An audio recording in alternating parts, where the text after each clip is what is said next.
తెలంగాణ ప్రజలారా, ప్రత్యేకంగా పేదలారా, సబ్బండ వర్గాలారా, ప్రతిష్టాత్మకంగా తెలంగాణ ప్రభుత్వం, గత ప్రభుత్వాలు నిర్వహించినటువంటి ఈ గురుకులాలు ప్రపంచ నలుమూలలో పేరు తెచ్చిన విద్యా సంస్థలు. మరి డాక్టర్లుగా, యాక్టర్లుగా, ఎవరెస్ట్ ఎక్కిన వాళ్ళుగా ఒక ఆనంద్ పూర్ణ కావచ్చు, జిమ్నాస్టిక్స్లో కావచ్చు, అథ్లెటిక్స్లో కావచ్చు, పెయింటింగ్స్లో కావచ్చు, పలు రంగాల్లో ఏషియన్ గేమ్స్లో కూడా మరి అవార్డులు తెచ్చిన అథ్లెట్స్ ఉన్నారు, మరి క్రీడాకారులు ఉన్నారు, చదువుకున్న వాళ్ళు ఉన్నారు, ప్రత్యేకంగా ఐఏఎస్లు, ఐపీఎస్లు గతంలో అయిన వాళ్ళు ఉన్నారు. మరి ఎందుకని గురుకులాల్లో మరి ఇంకా అక్రమాలు, అవినీతి, ఎక్కడేసిన గొంగడి అక్కడే మరి ఇంకా పురుగులు వస్తూ ఉన్నాయి. మరి చాలామంది పిల్లలకి వాళ్ళకి ఫెన్సింగ్ లేక, వాళ్ళకి ప్రహరీ గోడలు లేక ఒక చోట పాములు గారుస్తూ ఉన్నాయి, వాళ్ళ అన్నంలో ఎలుకలు వస్తూ ఉన్నాయి, చాలామంది ఆత్మహత్యలు చేసుకుంటూ ఉన్నారు. ఎక్కడ ఉంది అభివృద్ధి? మరి వందల సంఖ్యలో, వేల సంఖ్యలో మైనార్టీ గురుకులాలు ఉన్నాయి, ఎస్టీ గిరిజన గురుకులాలు ఉన్నాయి, మరి ఎస్సీ గురుకులాలు ఉన్నాయి. మరి నిజంగా ఎందుకని ఇంకా కుంటుపడిపోతూ ఉన్నాయి? రీసెంట్గా మాకు వచ్చిన ఇన్ఫర్మేషన్, స్పెషల్ స్కూల్స్ ఉన్నాయి గురుకులాల్లో, సుమారు 5 స్కూల్స్ ఉన్నాయి. దాంట్లో కోడింగు, ఫైన్ ఆర్ట్స్, మ్యూజిక్, ఇట్లా 11 డిపార్ట్మెంట్స్కి సంబంధించిన ఈ యొక్క కోడింగ్కి సంబంధించి, మరి వివిధ సైనిక్ స్కూల్స్కి సంబంధించి వాటినన్నిటినీ మట్టుబెట్టే కుట్ర జరుగుతూ ఉంది. వాటినన్నిటినీ ఒక రకంగా అణచివేసే కుట్ర జరుగుతూ ఉంది. గురుకులాకి ఇచ్చే బడ్జెట్ ఎటుపోతూ ఉంది, గురుకులాకి ఇచ్చే మెను ఎటుపోతూ ఉంది. వీటికి సంబంధించి బడ్జెట్లో మరి ఎంత మేరకి ఖర్చు పెడతారు? ఈ గురుకుల స్కూళ్ళల్లో ఇచ్చే మెను మరి ఫాలో అవుతురా లేదా? మరి ఎందుకని ఈ గురుకుల స్కూల్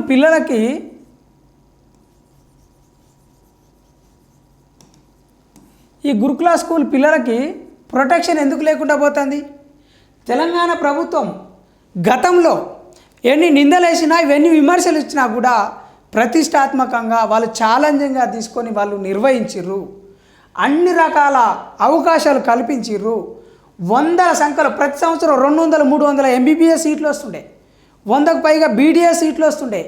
చాలామంది ఐఐటి ఖరగ్పూర్ కావచ్చు, ఐఐటి బాంబే కావచ్చు, ఇండియన్ మ్యారిటైమ్ యూనివర్సిటీ కావచ్చు, అశోక యూనివర్సిటీ కావచ్చు, దేశంలో ఉండే గొప్ప గొప్ప యూనివర్సిటీలకు పోతున్న తరుణం జరిగింది.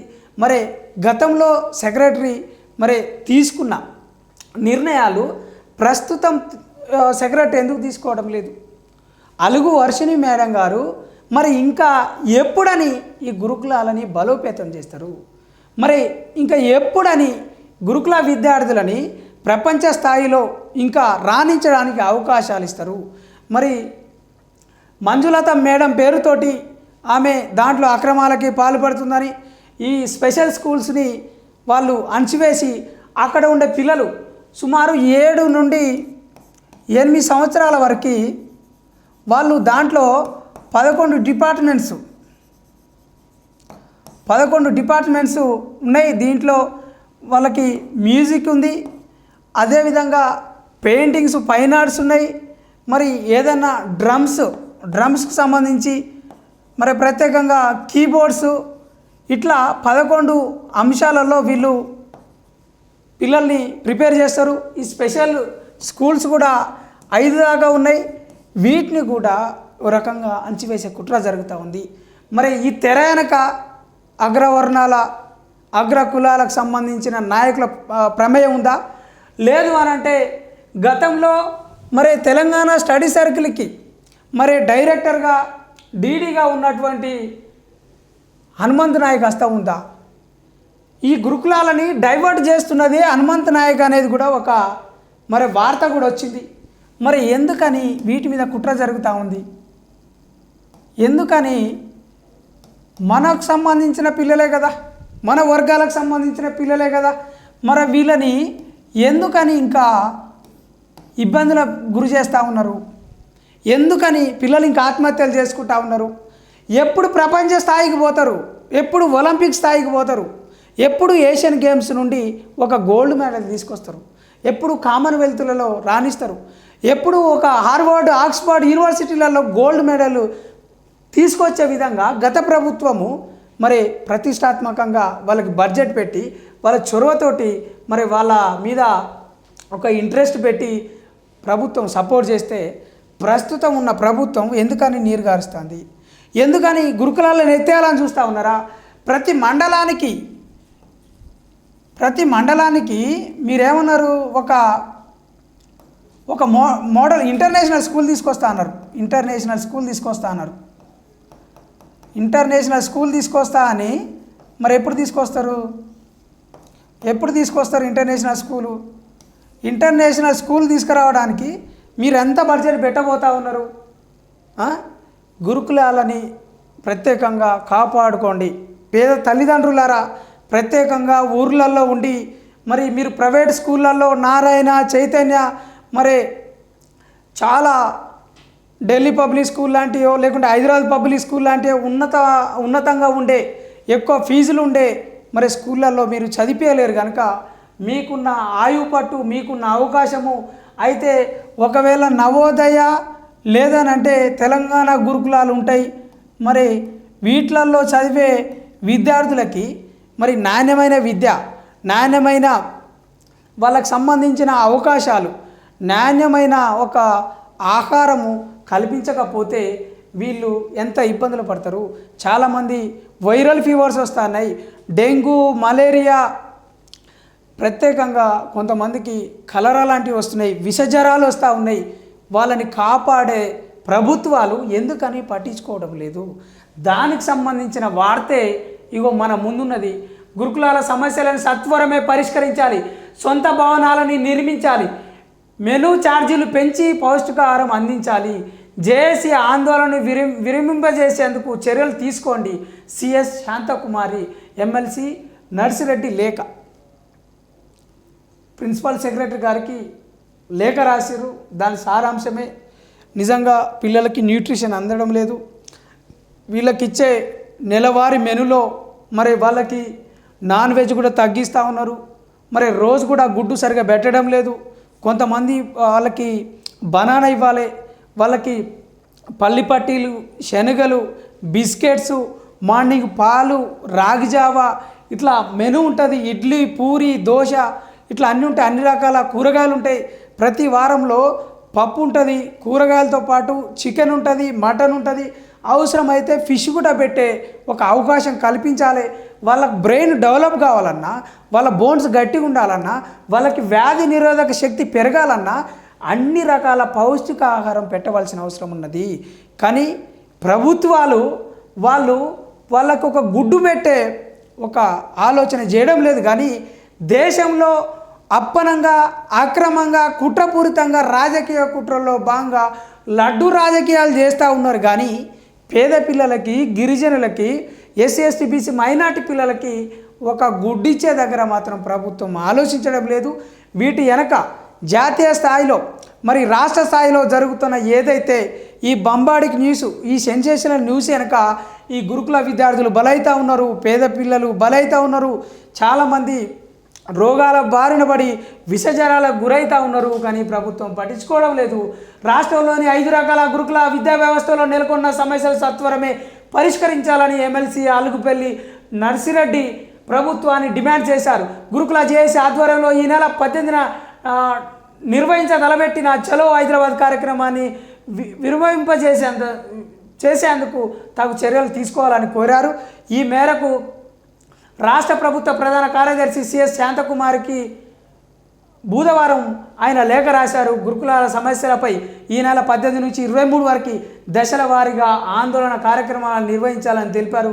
వివిధ ప్రభుత్వ శాఖల కింద ఉన్న 5 రకాల సొసైటీ పరిధిలోని 1022 గురుకులాలు, సుమారు 700 గురుకులాలకి సొంత భవనాలను నిర్మించాలని డిమాండ్ చేశారు. వసతి సౌకర్యాలను మెరుగుపరచాలని కోరారు. పెరుగుతున్న ధరలకు అనుగుణంగా మెస్ ఛార్జీలు పెంచాలని, విద్యార్థులకు పౌష్టికాహారం అందించాలని సూచించారు. పనివేళను సవరించాలని తెలిపారు. ఉపాధ్యాయులు పని భారంతో ఒత్తిడి గురవుతున్నారని, విద్యార్థులకి నాణ్యమైన విద్యని అందించలేకపోతున్నారని పేర్కొన్నారు. గురుకులాల్లోని సమస్యలు తక్షణమే పరిష్కరించేందుకు అవసరమైన చర్యలు తీసుకోవాలని కోరారు. మరి రీసెంట్లీగా గురుకుల నోటిఫికేషన్ వచ్చింది. ఈ గురుకుల నోటిఫికేషన్లో వీళ్ళకి జాబ్స్ కూడా ఇచ్చిర్రు. దాంట్లో జూనియర్ లెక్చరర్స్ని కూడా మరి ప్రత్యేకంగా 10th క్లాస్ లోపు వాళ్ళని కూడా వాళ్ళని అపాయింట్ చేసిర్రు. గత ప్రభుత్వము గత సెక్రటరీ మరి టెంపరీ కాంట్రాక్టు ఉపాధ్యాయులను పెట్టుకొని లెక్చర్స్ని పెట్టుకొని నడిపించారు. అవసరమైతే పిల్లలతోటే పాఠాలు చెప్పించారు. మరి ఇప్పుడు ఏమైంది? రిక్రూట్మెంట్ పెరిగింది కదా, ఉద్యోగాలు పెరిగినాయి కదా. అంటే తరగతి గదిలో ఉపాధ్యాయులు ఉన్నప్పుడు కూడా ఎందుకు చెప్పలేకపోతా ఉన్నారు? ఇది 18 నుండి 23 వరకు ఆల్రెడీ జరిగింది. ఈ జరిగిన విషయమే చెప్తా ఉన్నాం. 1022 గురుకులాలు ఉన్నాయి. దీంట్లో 700కు పైగా సొంత భవనాలు లేవండి. సొంత భవనాలు లేకుండా మరి ఎక్కడ నిర్వహిస్తున్నారో అనుకోవచ్చు మీరు. లోకలల్లో ఆయా మండలంలో ఆయా జిల్లాల్లో వీళ్ళు ఏం చేస్తూ ఉన్నారంటే మళ్ళా పక్క బిల్డింగ్లు కట్టిన వాళ్ళకి రెంట్లు కట్టుకుంటా కోట్ల కొద్దీ ప్రైవేటు భవనాలకి రెంట్లు కడతా ఉన్నారు. ఎందుకు ఆ దుస్థితి వస్తుంది? ఒక 1000 కోట్లు 2000 కోట్లు పెడితే ఉన్న అన్నిటికీ కూడా భవనాలు వస్తాయి కదా. ఇదే గురుకులాలకి స్పెషల్గా ప్రతి సంవత్సరం విద్యా పేరుతోటి కొంత బడ్జెట్ పెట్టవచ్చు కదా. ఒక 5000 కోట్ల 10,000 కోట్ల మీకు అంతకు లేకపోతే కనీసం ఒక 3,000 కోట్ల పెడితే గురుకుల విద్యా వ్యవస్థ బాగుపడుతుంది.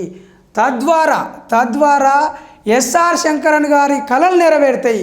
బాబాసాహెబ్ అంబేద్కర్ ఏదైతే కలలు కనడం ఈ దేశ పునాదుల మీద నిజంగా అట్టడుగు వర్గాలకి న్యాయం జరగాలని, మరి అట్టడుగు వర్గాలకు సంబంధించిన పేద పిల్లలకు ఎవరైతే ఉన్నారో ఆ పేద పిల్లలు విద్య, వైద్యము, ఆరోగ్యము, రాజకీయము, శాస్త్ర సాంకేతిక రంగాల్లో రాణించాలంటే విద్య వాళ్ళకి ప్రాణవాయువు, విద్యనే వాళ్ళకి ఆక్సిజను, విద్యనే వాళ్ళకు గుండె చప్పుడు, విద్య ఉంటేనే వాళ్ళకి భవిష్యత్తు, విద్యనే వాళ్ళకి ఆశ శ్వాస. కాబట్టి ప్రభుత్వాలు మరి దిగిరావాలి.